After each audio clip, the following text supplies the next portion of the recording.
അല്ലാഹു സുബ്ഹാനഹു വ തആല നമ്മുടെ നിസ്കാരം നമ്മിൽ നിന്ന് കബൂലാക്കട്ടെ. മോമിനീങ്ങളെ,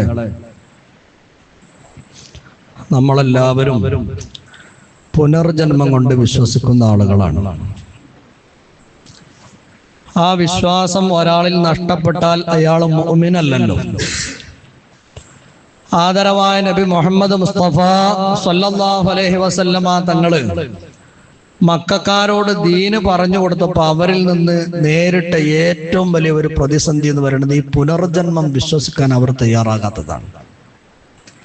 അവര് പറയുന്നതാണ്, അള്ളാഹ് ഈ നുരുമ്പിപ്പോയ എല്ലുകളെ എങ്ങനെയാണ് അള്ളാഹു തആല പിന്നെയും കൊണ്ടുവരാന്ന പോലെ ചോദ്യം. അള്ളാഹു പരിശുദ്ധ ഖുർആനിൽ പല സ്ഥലങ്ങളിൽ അതിന് അവരോട് മറുപടി പറഞ്ഞു. എന്നാൽ മുഅ്മിനീങ്ങളായ നമ്മളാകട്ടെ പുനർജന്മം കൊണ്ടും ഖബറിലെ ജീവിതം കൊണ്ടും മഹ്ശർ കൊണ്ടും എല്ലാം വിശ്വസിക്കുന്ന ആളുകളാണ്. അള്ളാഹു മുഅ്മിനായി ജീവിച്ച് മുഅ്മിനായി മരണപ്പെടാൻ നമുക്ക് തൗഫീഖ് തരട്ടെ. നമ്മുടെ നിസ്കാരങ്ങളൊക്കെ അള്ളാഹു തആല അതിന് കാരണമാക്കി തരട്ടെ. നോക്കൂ നിങ്ങൾ, ഖിയാമത്ത് നാൾ സംഭവിച്ചു, എല്ലാ മനുഷ്യരും മരിച്ചു. അള്ളാഹു അല്ലാതെ ഇനി പ്രപഞ്ചത്തിൽ ഒന്നും ബാക്കിയില്ലാത്ത ഒരു സമയം ഇവിടെ വരാനുണ്ട്. പരിശുദ്ധ ഖുർആൻ അത് പറഞ്ഞിട്ടുണ്ട്, വകുല്ലു ശൈഇൻ ഹാലികുൻ ഇല്ലാ വജ്ഹു. അല്ലാഹു അല്ലാത്ത എല്ലാം നശിക്കും, ഒന്നുമില്ലാത്തൊരു സന്ദർഭം ഇവിടെ വരാനുണ്ട്. പിന്നീടാണ് അല്ലാഹു തആല പ്രധാനപ്പെട്ട ചില മലക്കുകളെ പുനർജീവിപ്പിക്കുകയും ഇസ്രാഫീൽ അലൈഹിസ്സലാം സൂറന്ന കാഹളത്തിൽ രണ്ടാമതും ഒന്നൂതും. ആ ഊത്ത് അത് ഖിയാമത്ത് നാളിനുള്ള മഹ്ശറിലേക്ക് ആളുകളെ കൊണ്ടുപോകാനുള്ള ഊത്താണ് എന്നാണ്.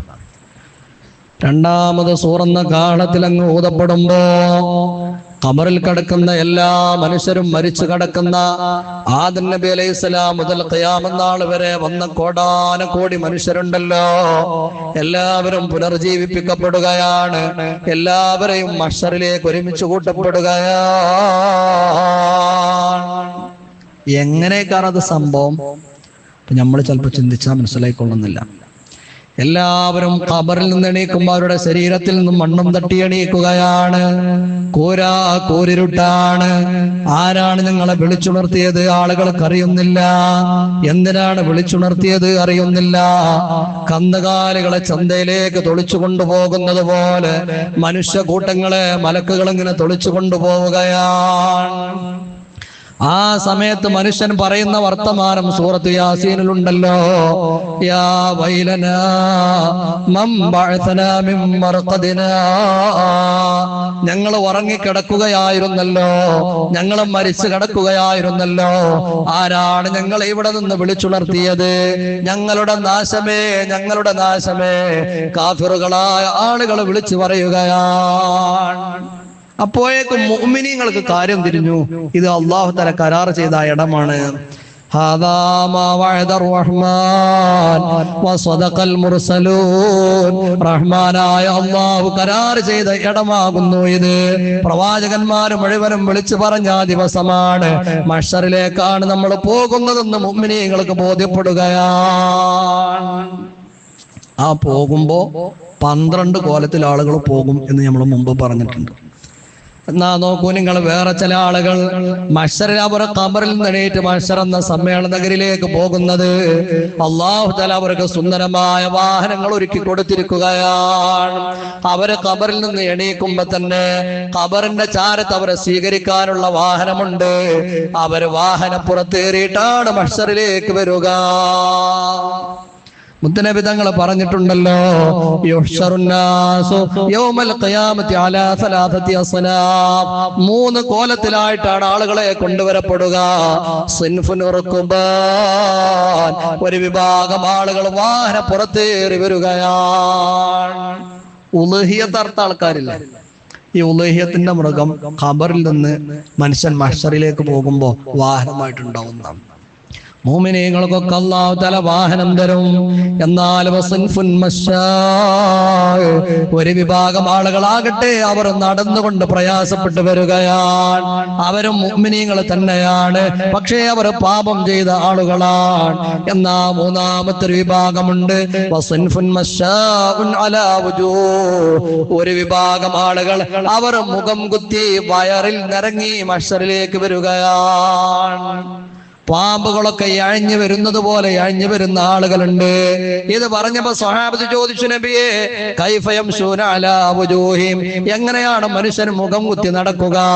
ഞങ്ങൾക്കത് മനസ്സിലാകുന്നില്ല. ആ സമയത്ത് മുത്തുനബി തങ്ങൾ പറഞ്ഞത്, സ്വഹാബ, ആരാണോ മനുഷ്യനെ രണ്ട് കാലിൽ നടത്തിയത് അതേ യജമാനനായ റബ്ബ് മനുഷ്യനെ മുഖം കുത്തിയും നടത്തുമെന്ന് ത്വാഹ റസൂലുള്ളാഹി. അവിടെ വന്നാലോ, നമ്മൾ മുമ്പ് പറഞ്ഞില്ലേ, ഈ സൂര്യൻ ഒരു ചാണ ഉയരത്തിൽ, ചൂട് എന്ന് പറഞ്ഞാൽ നമ്മളൊന്നും ചിന്തിക്കാൻ പറ്റാത്ത ചൂട്. എന്നാ അവിടെ അറസിന്റെ നേലുണ്ട്. ചില ആളുകൾ അതൊന്നും അറിയണില്ല, ഓലെ അറസിന്റെ ആ പ്രത്യേകമായ നേലിന്റെ ചൂട്ടിലാണ്. ചില ആളുകൾക്ക് അവിടെ ദാഹം തീർക്കാനും വെള്ളമുണ്ട്. എല്ലാ ആനുകൂല്യങ്ങളും നൽകപ്പെടുന്ന ചില ആളുകളുണ്ട്. നോക്കൂ നിങ്ങൾ, മുത്തനബി തങ്ങൾ പറയുന്നത്, ആ ഖബറിൽ നിന്ന് മഹ്ശറിലേക്ക് മനുഷ്യനെ കൊണ്ടുവരപ്പെടുമ്പോ എല്ലാവരും ഹുഫാത്തൻ ഉറാത്ത, ആരും അന്ന് ചെരുപ്പ് ധരിച്ചിട്ടില്ല, ആരും വസ്ത്രം ധരിച്ചിട്ടില്ല. അങ്ങനെയാണ് മഹ്ശർക്ക് കൊണ്ടുവരാ. ഇത് പറഞ്ഞപ്പോഴാണ് ആയിഷ ബീവി ചോദിച്ചത്, നബിയേ ആളുകൾ വസ്ത്രം ധരിക്കാതെ വരുമ്പോ ആളുകളിൽ ചില ആളുകൾ മറ്റു ചിലരുടെ ഔറത്തിലേക്ക് നോക്കൂല നബിയേ. അപ്പൊ മുത്തുനബി തങ്ങൾ ആയിഷാന്റെ ചുമലിലൊന്ന് തട്ടി, എന്നിട്ട് പറഞ്ഞു, യബ്നത അബീ ഖുഹാഫ, അബൂബക്കറിന്റെ മകളെ എന്താ വിചാരിച്ചത്? അന്ന് മനുഷ്യന് വസ്ത്രം മറ്റൊരാളുടെ ഔറത്തൊക്കെ നോക്കുന്നതിന് മുമ്പ് ഞാൻ വസ്ത്രം ധരിച്ചിട്ടില്ല എന്നുള്ള ഓർമ്മ പോലും മനുഷ്യനുണ്ടാവില്ല. അത്രയും വലിയ ഭീകരതയിലേക്കാണ്. മുത്തനബി തങ്ങൾ പറയുന്നുണ്ട്, ഈ സൂര്യന്റെ ചുവട്ടിൽ ദുനിയാവിലെ 40 വർഷത്തിന്റെ ദൈർഘ്യം വരെ നിൽപ്പാണ്. അവരെ ഭക്ഷണം കഴിച്ചിട്ടില്ല, അവരെ വെള്ളം കുടിച്ചിട്ടില്ല. ചില ആളുകൾ വയർത്ത് കാലിന്റെ ഞെരിയാണി വരെ വയർപ്പിൽ മൂടി നിൽക്കുകയാണ്. ചില ആളുകൾ കാലിന്റെ മുട്ട് വരെ വയർപ്പിൽ മൂടി നിൽക്കുകയാണ്. ചില ആളുകൾ അരവരെ വയർപ്പിലാണ്. ചില ആളുകളുടെ നെഞ്ഞ് വരെ വയർപ്പിലാണ്. ചില ആളുകളാകട്ടെ പൂർണ്ണമായി വയർപ്പിൽ ഇങ്ങനെ മുങ്ങി നിൽക്കുകയാണ്. നഫ്സി നഫ്സി, എന്റെ ശരീരമേ എന്റെ ശരീരമേ എന്നല്ലാതെ മറ്റൊരാളെ ചിന്തിക്കാനോ മറ്റൊരാളിലേക്ക് നോക്കാനോ ഒരു മനുഷ്യനും അവിടെ തോന്നുകയില്ല. അതിനേക്കാൾ കഠിനമായ ഭീകരതയിലാണ് മനുഷ്യൻ അവിടെ ഉണ്ടാകുക എന്ന് മുഹമ്മദ് മുസ്തഫ. പായ്സാബി ചോദിച്ചു, നബിയെ ഈ മഹ്ശറിൽ നിന്ന് ആർക്കെങ്കിലും ഒരാൾക്ക് വേറെ ആളെ കുറിച്ച് ഓർമ്മ വരുമോ? അതിന് പറ്റുമോ? ഇത്രയും ഭീകരാണെന്നപ്പോളേ എപ്പോഴെങ്കിലും ബാപ്പാർക്ക് മക്കളെ കുറിച്ച് ഓർമ്മ വരുന്ന നേരം ഉണ്ടാകുമോ? ഭാര്യക്ക് ഭർത്താവിനെ കുറിച്ച് ഓർക്കാൻ കഴിയുന്ന വല്ല സമയവും മഹ്ശറിൽ ഉണ്ടാകുമോ? അപ്പോൾ പറഞ്ഞു ആയിഷ, അതിന് പറ്റിയ നേരൊക്കെ അവിടെ ഉണ്ട്.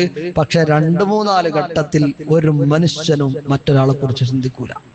അവിടെ സ്വന്തം ശരീരം മാത്രമേ ചിന്തണ്ടാവുള്ളൂ. ഏതാണ് നബി ആ 3 ഘട്ടങ്ങൾ? അപ്പോൾ ആയിഷ ബീവിക്ക് പറഞ്ഞു കൊടുത്തു, ഇൻദൽ മീസാൻ, ഒരു മനുഷ്യന്റെ നന്മ തിന്മ തൂക്കുന്ന തുലാസ് ഉണ്ടല്ലോ, ആ തുലാസിന്റെ സമീപത്ത് ഒരു മനുഷ്യനെത്തുമ്പോ അയാൾ മറ്റൊരാളെയും ചിന്തിക്കുകയില്ല. റബ്ബേ, എന്റെ നന്മക്ക് ഭാരം തൂങ്ങുമോ, എന്റെ തിന്മ കൂടുതലാകുമോ? മനുഷ്യനാകെ വെപ്രാളപ്പെടുന്ന സമയമാണ്. പിന്നെ നബി തങ്ങൾ പറഞ്ഞത്, നന്മ തിന്മകൾ രേഖപ്പെടുത്ത ഏടുകൾ, ആ ഏടുകൾ പറന്ന മനുഷ്യന്റെ കയ്യിലേക്ക് വരുന്ന സമയമുണ്ട്. ചില ആളുകൾക്ക് അവരുടെ മുൻഭാഗത്തു കൂടെ പറന്ന് കയ്യിലേക്ക് വന്ന് വെക്കുകയാണ്. മനസ്സിലാവും? ഇത് എയിലാണ് വന്ന് വെക്കുക എന്നുള്ളത് അറിയില്ലേ? ചില ആളുകൾക്ക് വലതുഭാഗത്തിലൂടെ വന്ന് അവരുടെ കയ്യിലേക്ക് വീഴുകയാണ്, അവരും രക്ഷപ്പെട്ടു. ചില ആളുകൾക്ക് പിറകിലൂടെയാണ് ഏടുകൾ പറന്നു വന്നത്. ചില ആളുകൾക്ക് ഇടതുഭാഗത്തു കൂടെയാണ്, അവർ പരാജിതരാണ്. ഏടുകൾ പറന്നു വന്ന് ഓരോ മനുഷ്യന്റെ കയ്യിൽ പതിക്കുന്ന സമയമുണ്ട്. തന്റെ മുമ്പിലുള്ള ചില ആളുകൾക്ക് ഏട് കിട്ടുമ്പോ അവർ സന്തോഷിക്കുന്നത് പിറകിലുള്ള മനുഷ്യൻ കാണുന്നുണ്ട്. ചില ആളുകൾക്ക് ഇടതുഭാഗത്തിലൂടെ ഏട് നൽകപ്പെട്ടപ്പോ ആ മനുഷ്യൻ ആർത്ത് കരയുന്നത് ബേക്കിലുള്ള മനുഷ്യൻ കാണുന്നുണ്ട്. ഇനി റബ്ബേ എന്റെ ഏട് വരുമല്ലോ, അത് മുന്നിലൂടെയാണോ പിറകിലൂടെയാണോ, വലത് ഭാഗത്തിലൂടെയാണോ ഇടത് ഭാഗത്തിലൂടെയാണോ? മനുഷ്യരാകെ വെപ്രാളപ്പെടുന്ന സമയമാണ്. ആ സമയത്ത് ഒരാളും മറ്റൊരാളെ ഓർക്കുകയില്ല എന്ന് മുഹമ്മദ് മുസ്തഫ. പിന്നെ മൂന്നാമത് രംഗം അത് സിറാത്ത് പാലം കിടക്കുന്ന സമയത്താണ്. അതിനെപ്പറ്റി ഇൻഷാ അല്ലാഹ് ഒരു ദിവസം നമ്മൾ തറാവിന്റെ ശേഷം പറയും. അല്ലാഹു തആല തൗഫീഖ് തരട്ടെ. എന്റെ പ്രിയപ്പെട്ട മുഅ്മിനീങ്ങളെ, എന്നാലോ ചില ആളുകൾ ഞാൻ മുമ്പ് പറഞ്ഞതാണ്, അവർക്ക് വലിയ സന്തോഷമാണ്. അവര് ചിരിച്ചുകൊണ്ട് നിൽക്കുകയാണ്, അവർക്ക് എന്തോ ഒരു ആനന്ദമാണ്. ഈ മഹ്ശറിന്റെ ഭീകരതകളൊന്നും അവരെ ബാധിച്ചിട്ടേ ഇല്ല. അങ്ങനത്തെയും ആളുകളുണ്ട്. എന്നാൽ ഈ സൂര്യന്റെ ചൂടവർ ഏറ്റിട്ടുണ്ടോ? ഇല്ല, ഇല്ല. അല്ലാഹുവിന്റെ സിംഹാസനമായ അർശിന്റെ നിഴൽ അവർക്ക് നൽകപ്പെട്ടിരിക്കുകയാണ്. എല്ലാ വിഭാഗത്തിലും ആളുകളുണ്ടല്ലോ. ആദരവായ നബി മുഹമ്മദ് മുസ്തഫ സല്ലല്ലാഹു അലൈഹി വസല്ലമ തങ്ങൾ പറയുകയാണ്, പരിശുദ്ധ റമളാൻ 22-ാമത്തെ രാവിലെ ഒരാൾ തറാവീഹ് നിസ്കരിക്കുമ്പോ ജാഅ യൗമൽ ഖിയാമ, ആ മനുഷ്യൻ ഖിയാമത്ത് നാളിൽ മഹ്ശറിൽ വരുമ്പോ ആമിനൻ മിൻ കുല്ലി ഗമ്മിൻ വഹം, ആ മനുഷ്യനെ ടെൻഷനിലാക്കുന്ന, ആ മനുഷ്യനെ ഭീതിയിലാഴ്ത്തുന്ന എല്ലാ കാര്യങ്ങളിൽ നിന്നും മോചനം ലഭിച്ചിട്ടാണ് ആ മനുഷ്യൻ മഹ്ശറിൽ വരിക. അല്ലാഹു നമുക്കതിന് തൗഫീഖ് തരട്ടെ. അല്ലാഹു ഞങ്ങളുടെ നിസ്കാരം അതിന് കാരണമായി സ്വീകരിക്കണേ. അല്ലാഹ് റബ്ബേ, മഹ്ശറിൽ സന്തോഷിക്കുന്ന ആളുകളിൽ, അർശിന്റെ നിഴൽ കിട്ടുന്ന ആളുകളിൽ ഞങ്ങളെല്ലാവരും നീ ഉൾപ്പെടുത്തണേ. അല്ലാഹു ഞങ്ങളെ നിസ്കാരവും ഞങ്ങളുടെ അമലും നീ ഖബൂലാക്കണേ. അല്ലാഹ് ഈ പരിശുദ്ധ റമളാനിൽ അവസാന 10-ൽ അല്ലാഹു നരകമോചനം ലഭിക്കുന്നവരിൽ ഞങ്ങളെ നീ ഉൾപ്പെടുത്തണേ. അല്ലാഹ് ഈ വർഷത്തെ ലൈലത്തുൽ ഖദ്ർ കൊണ്ട് വിജയിക്കുന്നവരിൽ ഞങ്ങൾ ഉൾപ്പെടുത്തണേ. അല്ലാഹ് റബ്ബേ, ഒരുപാട് മുഅ്മിനീങ്ങൾ ഞങ്ങളോട് ദുആ കൊണ്ട് വസിയ്യത്ത് ചെയ്തിട്ടുണ്ട്. ഈ പരിശുദ്ധ റമളാനിൽ പല സ്ഥലങ്ങളിലേക്ക് ക്ലാസ്സിന് പോകുമ്പോൾ അവിടെ ഉള്ള ആളുകൾ പറയും, ഉസ്താദേ തറാവിന്റെ ശേഷമുള്ള ക്ലാസ് ഞങ്ങൾ കേൾക്കാറുണ്ട്, ഞങ്ങളത് മറ്റുള്ളവരിലേക്ക് എത്തിച്ചു കൊടുക്കാറുണ്ട്, ഞങ്ങൾക്ക് വേണ്ടി ദുആ ചെയ്യണം. പല സ്ഥലങ്ങളിൽ നിന്ന് ഫോൺ വിളിച്ചും അല്ലാതെയും ഒരുപാട് മുഅ്മിനീങ്ങൾ വസിയ്യത്ത് ചെയ്തിട്ടുണ്ട്. അല്ലാഹു എല്ലാ മുഅ്മിനീങ്ങളുടെയും ഖൈറായ മുറാദുകൾ ഹാസിലാക്കണേ. അല്ലാഹു ഈ പരിശുദ്ധ റമളാൻ അനുകൂലമായി സാക്ഷി പറയുന്നവരിൽ ഞങ്ങൾ എല്ലാവരും നീ ഉൾപ്പെടുത്തണേ. അല്ലാഹ് ഒരുപാട് ആളുകൾ മരണപ്പെട്ടവരുടെ പേരിൽ ദുആ ചെയ്യാൻ പറഞ്ഞിട്ടുണ്ട്. കരുളായിലുള്ള അനീസ് എന്ന് പറയുന്ന ചെറുപ്പക്കാരൻ, അദ്ദേഹത്തിന്റെ ഉപ്പയുടെയും അനിയന്റെയും പേരിൽ പ്രത്യേകം ദുആ ചെയ്യാൻ പറഞ്ഞിട്ടുണ്ട്. അതുപോലെ മണ്ണാർമലയുള്ള ഫരീദ് എന്ന് പറയുന്ന സഹോദരൻ മരണപ്പെട്ട ഉപ്പയുടെയും ഉമ്മയുടെയും പേരിൽ ദുആ ചെയ്യാൻ പറഞ്ഞിട്ടുണ്ട്. ഇന്ന് ഭക്ഷണം തന്ന വീട്ടുകാർ, അവരുടെ ഉപ്പയുടെയും ഉമ്മയുടെയും ജ്യേഷ്ഠ സഹോദരന്റെയും കുടുംബത്തിൽ നിന്ന് മരണപ്പെട്ട എല്ലാവരുടെയും പേരിൽ ദുആ ചെയ്യാൻ വേണ്ടി പറഞ്ഞിട്ടുണ്ട്. ഒരുപാട് പ്രവാസികൾ ദുആ കൊണ്ടേൽപ്പിച്ചിട്ടുണ്ട്. അല്ലാഹുവേ, ആരൊക്കെയാണ് ഞങ്ങളോട് ദുആ കൊണ്ടേൽപ്പിച്ചതെങ്കിൽ അവരിൽ നിന്ന് മരിച്ചുപോയ എല്ലാ മുഅ്മിനീങ്ങളുടെയും ഖബറിടം നീ സ്വർഗമാക്കണേ. അല്ലാഹ് നീ സന്തോഷത്തിലാക്കണേ. അല്ലാഹ് ഈ മജ്ലിസിന്റെ സവാബ് അവർക്ക് സമ്മാനിക്കണേ. അല്ലാഹ് സ്വർഗീയമായ ഭക്ഷണങ്ങൾ അവർക്ക് നൽകണേ. അല്ലാഹ് സ്വർഗീയമായ വസ്ത്രങ്ങൾ അവർക്ക് നൽകണേ. അല്ലാഹ് ഖബറിന്റെ അദാബിൽ നിന്ന് അവർക്ക് കാവൽ നൽകണേ. അല്ലാഹ് റബ്ബേ, ഈ മഹത്തായ മജ്ലിസ് കണ്ട് സന്തോഷിക്കാൻ അവർക്ക് തൗഫീഖ് നൽകണേ. അല്ലാഹ് മണ്ണാർമലയിലെ ഫരീദ് എന്ന സഹോദരൻ അപസ്മാരം സുഖപ്പെടാൻ വേണ്ടി ദുആ ചെയ്യാൻ പറഞ്ഞിട്ടുണ്ട്. നീ ശിഫ നൽകണേ. അല്ലാഹ് നീ ശിഫ നൽകണേ. അല്ലാഹ് മക്കളെ ഹിഫ്ള് കോളേജിലേക്ക് കൊണ്ടുപോകുന്ന ഒരു സഹോദരൻ, മക്കളെ ഹാഫിളീകളാകാൻ വേണ്ടി ദുആ ചെയ്യാൻ പറഞ്ഞു. അല്ലാഹുവേ, നല്ല ഹാഫിളീകളാക്കി മാറ്റണേ. അല്ലാഹ് ഹാഫിളീകളാക്കി മാറ്റണേ. അല്ലാഹ് ചെറുകോടുള്ള ഒരു സഹോദരി മകന്റെ വിവാഹം ശരിപ്പെടാൻ വേണ്ടി ദുആ ചെയ്യാൻ പറഞ്ഞിട്ടുണ്ട്.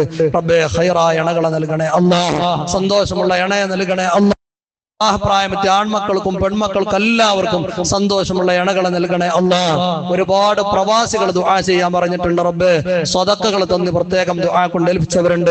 ഖത്തറിൽ നിന്നും മറ്റു ഭാഗങ്ങളിൽ നിന്നും വിളിച്ചു പറഞ്ഞവരുണ്ട്.